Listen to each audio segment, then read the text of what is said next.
Hello everyone, let's start acid and base.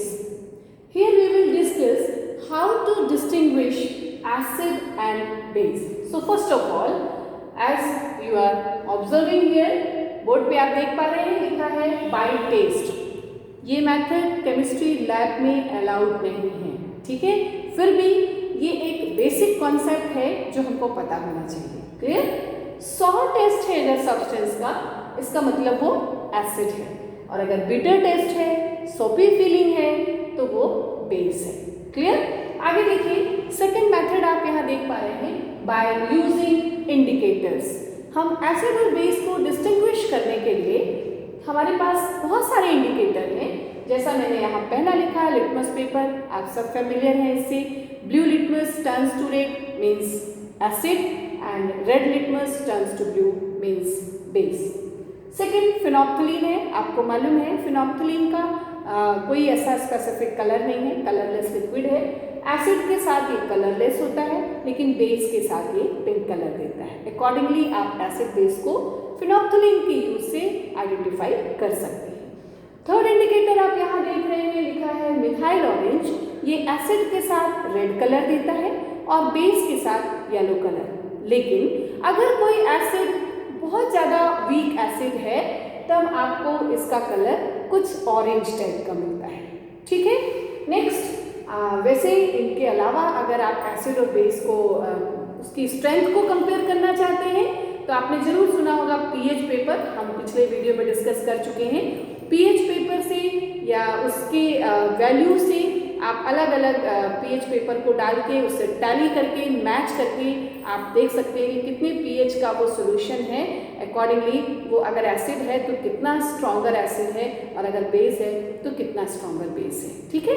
तो ये pH paper का यहाँ पर हमने डिस्कस नहीं किया, क्योंकि एसिड और बेस को ये अलग अलग भी आप कंपेरेटिव एनालिसिस के लिए यूज़ कर सकते हैं. ठीक है. आगे देखिए, यहाँ पर एक डिस्कस करेंगे हम एक एक्सेप्शन की बात करेंगे कि ये तो आपने प्रैक्टिकल ऑब्जर्वेशन लिया, लेबोरेटरी में काम किया.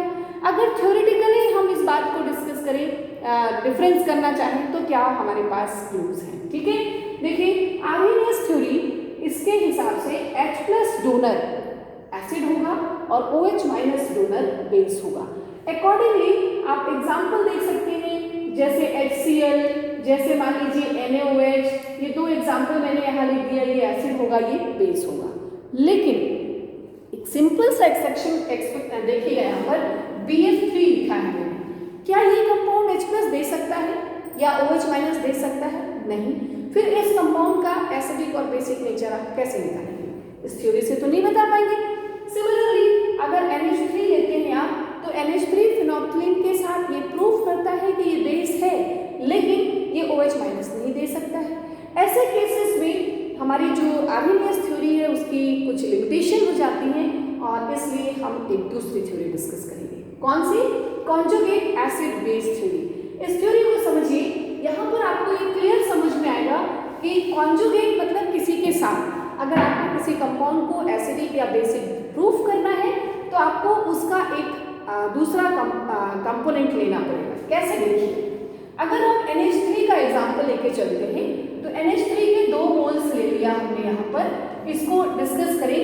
ये कंपाउंड बनाएगा NH4+ एंड NH2-. कैसे बना समझ में आया आपको? 2 NH3 के मॉलिक्यूल थे, एक NH3 ने H+ दे दिया तो वो NH2- रह गया, और जिसने लिया वो NH4+ बन गया. अब आप कंपेयर कीजिए कि कॉन्जुगेट एसिड बेस थ्योरी का बेसिक कॉन्सेप्ट ये है कि जो H+ डोनर होगा वो एसिड होगा एज प्रीवियस, लेकिन जो H+ एक्सेप्टर होगा वो बेस होगा. ठीक है. अकॉर्डिंगली अगर आप इन दोनों को कंपेयर करते हैं तो आप देखिए ये अनस्टेबल स्पीसीज है. ये क्या करेगा, क्या करना चाहेगा? ये H+ दे के अपने आप को स्टेबलाइज करना चाहेगा. ठीक है. तो इसका नेचर कैसा हुआ? H+ डोनर हुआ. अकॉर्डिंगली ये कैसा हो गया? कॉन्जुगेट एसिड हो गया.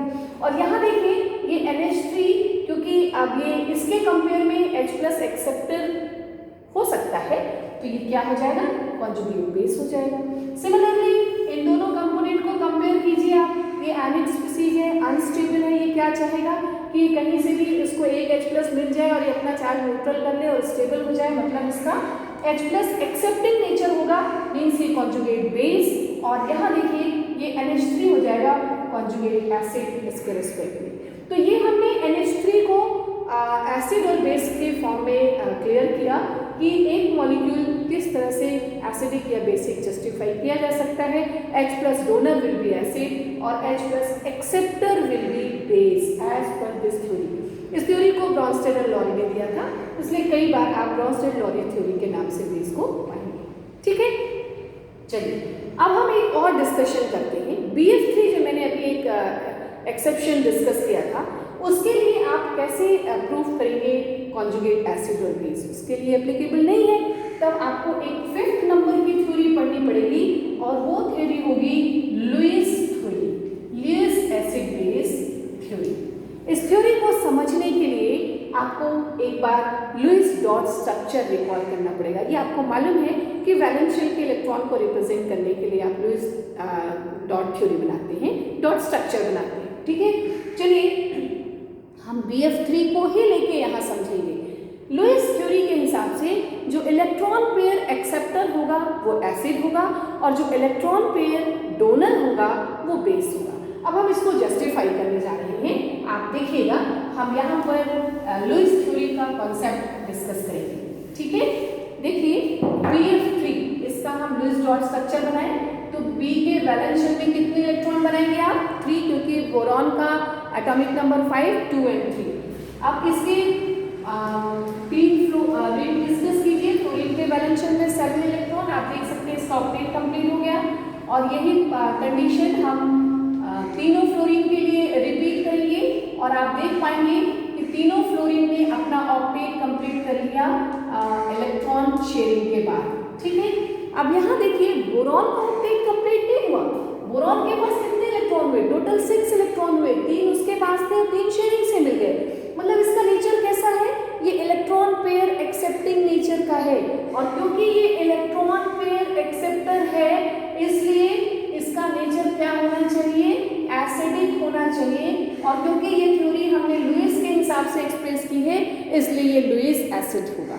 ठीक है, बेस को देखिए, आप अमोनिया लीजिए। अमोनिया के वैलेंस शेल में कितने इलेक्ट्रॉन है? टोटल 5 इलेक्ट्रॉन है और इसमें से 3 हाइड्रोजन को हमने ओवरलैप करता हुआ दिखाया। तीनों हाइड्रोजन ने अपना डुप्लेट कंप्लीट कर लिया, नाइट्रोजन के पास ऑक्टेट कंप्लीट हो गया। अब देखिए यहाँ पर नाइट्रोजन के पास एक इलेक्ट्रॉन पेयर ऐसा है जो अगर ये चाहे तो डोनेट कर सकता है। मतलब इसका नेचर कैसा हुआ? इलेक्ट्रॉन पेयर डोनर टाइप का हो गया। और क्योंकि ये इलेक्ट्रॉन पेयर डोनर आप देख पा रहे हैं, अगर नहीं भी देख पा रहे हैं तो थोड़ा सा कोशिश कीजिएगा समझने का, जरूर दिखेगा आपको।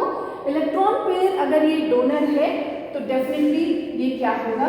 लुईस बेस होगा। ठीक है, तो ये कॉन्सेप्ट आपको क्लियर हो गया लुईस एसिड और लुईस बेस का।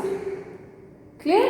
तो अकॉर्डिंगली हम यहाँ पर एसिडिक और बेसिक कॉन्सेप्ट कैसे हम डिस्टिंग्विश करेंगे ये क्लियर कर सकते हैं। ठीक है, अब मैंने आपको जैसे आप देखिए कॉन्जुगेट एसिड बेस अभी डिस्कस किया था, एक सिंपल सा एग्जांपल और डिस्कस करना चाहेंगे यहाँ पर हम। जैसे मान लीजिए HF लिया, तो HF क्या है? H+ डोनर है, ये कॉन्जुगेट एसिड होगा। और अगर इसका F- लिख दीजिए आयनिक स्टेज, तो ये क्या होगा? कॉन्जुगेट बेस होगा। एक दूसरा एग्जांपल देखिए H2SO4। अगर H2SO4 यहाँ पर आपको आइडेंटिफाई करना है तो ये कॉन्जुगेट एसिड है क्योंकि H+ दे सकता है। अगर ये H+ देगा तो अब आपके पास स्पीसीज मिलेगी HSO4-। ये इसके रिस्पेक्ट में कॉन्जुगेट बेस है, लेकिन इसमें भी अभी भी H+ देने की कैपेसिटी है, तो ये कॉन्जुगेट एसिड भी हो सकता है। किसके रिस्पेक्ट में? अगर आप सल्फेट 2- लें तो ये कॉन्जुगेट बेस होगा। मतलब मैंने आपको ये बताने की कोशिश की कि एक कोई स्पीसीज कॉन्जुगेट एसिड भी हो सकता है, कॉन्जुगेट बेस भी हो सकता है, डिपेंड्स कि आप उसको किसके साथ कंपेयर, किस कंपोनेंट के साथ कंपेयर कर रहे हैं। ठीक है, होपफुली आपको ये समझ में आया होगा और भी एग्जाम्पल पे अप्लाई कीजिए, आपको ऑटोमेटिक कॉन्फिडेंस आएगा। ठीक है, thank you, all the best.